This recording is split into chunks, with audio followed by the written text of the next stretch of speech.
Good morning, ladies and gentlemen. How are you doing on this beautiful day? I am Star-Lord, New Thor 7, your planetary defense commander. And I'm here talking to you about the flooding situation and the very serious danger of Hurricane Florence, which is approaching and will bring very serious impacts to the East Coast as early as Thursday morning. Now, this is a sticky situation, and we are in new territory. And I want to tell you ahead of time that I've been doing this for 5.75 years. And for about the last 3 years, I have made my money and paid my bills through my viewers' contributions and donations. So I do not do this for views. I do this to help people and give them solid information. And so I've been on a pretty amazing run as far as doing well at gauging weather and storms and when to tell you that this is a very serious situation. And so I'm not here trying to scaremonger anybody. I'm here trying to tell people on the East Coast that A, this is an East Coast storm.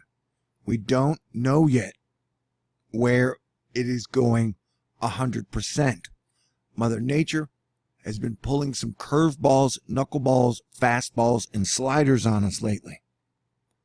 So this is a situation that must be monitored from Florida all the way up to Nova Scotia. And two, this is not necessarily a hurricane you can just prepare for in the sense that you are going to hunker down. All the data that is coming in consistently is showing us there may be some areas where it will be catastrophic flooding, extreme damage, and absolutely life-threatening conditions. The soil is soaked and has been soaked by rain all summer. The river levels are high and in some areas flooding. A major storm is over the northeast coast right now, causing major flooding to happen. And this is all before the hurricane even arrives. The GFS, which is one of the American models, shows a worst case scenario of a very strong and slow moving storm hitting North Carolina and then moving northeast and then expanding and moving out. And we've seen this expansion and then followed by another big storm after. We've seen this expansion on several models. I wanted to point out the storm we are seeing now. So one of my main points is that you may not be able to prepare for this, meaning to hunker down where you live or where you're at right now. Some places may absolutely need to evacuate. In the video I made previous to this, I had talked about how some of the data suggested that the waves off the Carolina coast, if that's where it strikes, could be 50 inches. Wait, I'm sorry. We can handle 50 inches. Could we? 50 feet. And so this is the major storm that is happening now. And this thing will move very slowly over the northeast mid-Atlantic quadrant, causing look how giant this thing is. Like I said, I've been doing this for a long time, covering this for a long time. And that's about as big as a rain band we've seen, Rain Man. So this alone is going to cause some pretty major, massive, catastrophic flooding. Probably loss of life, definitely infrastructure damage, and property loss. And so I need people along the coast to pay attention, because what I'm trying to say is, like, well, it's time for Weather Twitter and all the people in weather to recognize what everybody's recognizing. Is that it's brought to us by Scott Pico Realilio. If you live anywhere near South Carolina to Maryland, and even possibly north, in my opinion, It is time to start preparing. Well, you should have been prepared 2 weeks ago, because we knew about it 2 weeks ago, for what could be a disaster. Florence will likely make landfall along the southeast mid-Atlantic coast, slow down significantly, and produce a vast region of flooding. Category 4 winds storm surge as well for immediate impact zone. Now what we're going to do now is watch this animation, and on here it has it listed as 25 inches of rain. Though some of the highest models have suggested up to 60 or 70 inches. That may sound obscene and almost impossible, but remember, for Hurricane Harvey, we had 60 inches, and then for Tropical Storm Lane, we had 50 inches.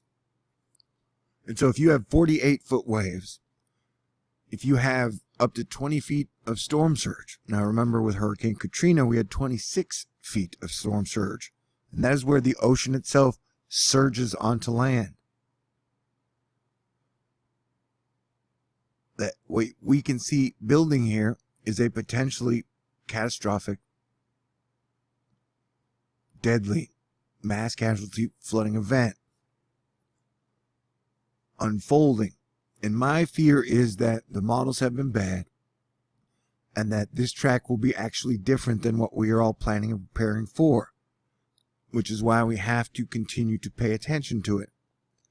But if you are watching, like I said, the models have it anywhere from a Cat 3 to a Cat 5 when it hits. And this is at a time where the typhoon that is in the West Pacific will be either matching or beating probably lowest pressure levels for a typhoon, cyclone, or hurricane ever. And so this too could rank in the top 10 possibly for lowest pressures. And if that happens, the winds could be anywhere from 150 to 200 miles per hour. Now we'll have a better idea of the situation the closer we get to this event. Right now, the soonest it kind of has it coming in is about 7 a.m. on Thursday. And some models have put it, if it slows down, to late Thursday night. But there's no reason to prepare for the best case scenario. You have to prepare for the worst case scenario. And so you not only have to plan and prepare, but you have to seriously consider evacuating. And because I depend on people's contributions and donations, I'm usually always pretty broke. So I'm asking, on account of all broke people like me, if you are going to evacuate, you must, I'm sure you got good friends who work their asses off and just work at a job that doesn't pay well. I'm asking you to take them with you. If you're going to go to a friend's house, if you're going to go to like camping, stay in a hotel, maybe it's a good time to take a little vacation if you can afford it. But I'm just saying, you're going to need to take care of your friends, your family, and your pets. And so help out a friend in the evacuation if you can, even if they don't have much money at the time. I would appreciate it, because we are all in this together, and only by working together as a team will we make it through. So I'm asking y'all to please take this very seriously and stay in touch with your relatives who might be in this area. And honestly, everybody be prepared for this to have some type of last minute weird curveball, knuckleball slider effect, to where it's either going to hook up and hit like Massachusetts and New York in the last second. People are like, we didn't know. Or it's going to hook down and hit Florida and Georgia. And people will be like, we didn't know. So that a lot of the coverage now is focusing on South Carolina, North Carolina, and Virginia, and rightly so. But if this changes in any way, it's going to cause major effects. And this is almost like a giant water fist that is going to be moving all out. And this is going to affect a lot of areas that are going to have major damage and ramifications from this. It will be a chain effect in a chain storm. And then we have more hurricanes behind it. But everybody, don't be scared. Be prepared. Let's think outside of the box. This ain't 1990 anymore. This ain't even 2017 anymore, man. Everything is changing. The sun is changing, the earth is changing, and we as a civilization and as Americans have to change with it. God bless everyone. May the force be with you guys always. Let us live long and prosper together. Stay cool. Now's the time to hit the button.